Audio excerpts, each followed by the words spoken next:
ഈ വർഷത്തെ ക്രിസ്മസിന് വേണ്ടിയിട്ടുള്ള എല്ലാ പർച്ചേസുകളും നമ്മൾ നേരത്തെ തന്നെ ചെയ്തിട്ടുണ്ടായിരുന്നു കേട്ടോ. നമുക്ക് ഡ്രൈ ഫ്രൂട്ട്സ് എല്ലാം ഗ്രേപ്പ് ജ്യൂസിൽ സോക്ക് ചെയ്യാനായിട്ടുണ്ടായതുകൊണ്ടാണ് നമ്മളെല്ലാം നേരത്തെ തന്നെ പോയി വാങ്ങിയത്. അപ്പോൾ ഈ വർഷം എൻ്റെ കൂടെ കേക്ക് ഉണ്ടാക്കാനായിട്ട് ഒരാളും കൂടി ഉണ്ട് കേട്ടോ. എൻ്റെ 2 months ഓൾഡുള്ള ബേബിയാണ്. ആളെ വെച്ചിട്ടാണ് നമ്മൾ ഫസ്റ്റ് ബൾക്ക് ഓർഡർ എടുത്തിട്ടുണ്ടായിരുന്നു കേട്ടോ. കുറച്ച് റിസ്കി ആണെങ്കിലും ചെറിയ ഓവനുമായിട്ടാണ് നമ്മൾ ഇതൊക്കെ ചെയ്ത് തുടങ്ങിയത്. എന്നാലും 2 daysനുള്ളിൽ നമ്മൾ 50 kg പ്ലം കേക്കിൻ്റെ ഓർഡേഴ്സ് കംപ്ലീറ്റ് ചെയ്തിട്ടുണ്ടായിരുന്നു കേട്ടോ.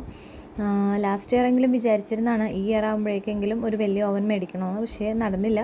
എന്തായാലും അടുത്ത വർഷത്തെ ക്രിസ്മസിന് മുമ്പായിട്ടൊരു വലിയ ഓവൻ മേടിക്കണമെന്ന് വിചാരിക്കുന്നുണ്ട് കേട്ടോ. അപ്പോൾ എൻ്റെ ഫുൾ ഫാമിലി എന്നെ സപ്പോർട്ട് ചെയ്തിട്ടുണ്ടായിരുന്നു. അപ്പോൾ ഇതാണ് ഫൈനൽ ലുക്ക്. എത്ര എഫേർട്ട് എടുത്തിട്ടാണെങ്കിലും എല്ലാ വർക്കും കംപ്ലീറ്റ് ചെയ്ത് കഴിഞ്ഞപ്പോൾ ഒരു ഭയങ്കര സന്തോഷമായിരുന്നു കേട്ടോ. അപ്പോൾ വീഡിയോ ഇഷ്ടമെങ്കിൽ എല്ലാവരും ലൈക്ക് ചെയ്യുക, ഷെയർ ചെയ്യുക, സപ്പോർട്ട് ചെയ്യുക. Thank you for watching.